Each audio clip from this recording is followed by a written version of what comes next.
ଦେଶୀ ଷ୍ଟାଇଲରେ ବନାନ୍ତୁ ଘରେ ସୁଆଦିଆ ଚିକେନ ତଡ଼କା। ହଁ ଦର୍ଶକ ବନ୍ଧୁ, ଆଜି ଶୁକ୍ରବାର ରାନ୍ଧଣାରେ ଆମେ ଚିକେନର ଏକ ସୁଆଦିଆ ରେସିପି ବିଷୟରେ କହିବାକୁ ଯାଉଛୁ। ଏହି ରେସିପିଟି ନାଁ ହେଉଛି ଚିକେନ ତଡ଼କା।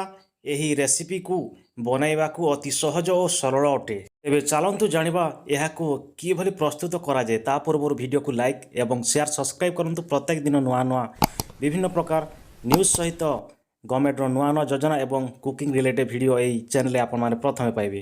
ଏହି ରେସିପିକୁ ଆପଣମାନଙ୍କୁ ବନାଇବାକୁ ହେଲେ ଆବଶ୍ୟକ ସାମଗ୍ରୀ ହେଉଛି ଚିକେନ, ମସରୁମ୍ ଡାଲି, ଗୋଟା ମୁଗ, ବୁଟ ଡାଲି, ପିଆଜ, ରସୁଣ, ଅଦା, ଲଙ୍କା, ଡାଲଚିନି, ଗୁଜୁରାତି, ତେଜପତ୍ର, ତେଲ, ଟମାଟୋ ଓ ଧନିଆ ପତ୍ର। ପ୍ରଥମେ ରସୁଣ ଡାଲି, ବୁଟ ଡାଲି ଓ ମୁଗକୁ କିଛି ସମୟ ପାଇଁ ଭିଜାଇ ରଖନ୍ତୁ। ତାପରେ ପିଜ୍ଜା, ମୁଗ, ରସୁଣ ଡାଲି ଓ ବୁଟ ଡାଲିକୁ ଅଳ୍ପ ଭିଜାଇ ଦିଅନ୍ତୁ। ଏହାପରେ ଘରୋଇ ତେଲ ଗରମ କରି ସେଥିରେ ପିଆଜ, ରସୁଣ ଓ ଅଦା ଲଙ୍କା ବଟା ପକାନ୍ତୁ।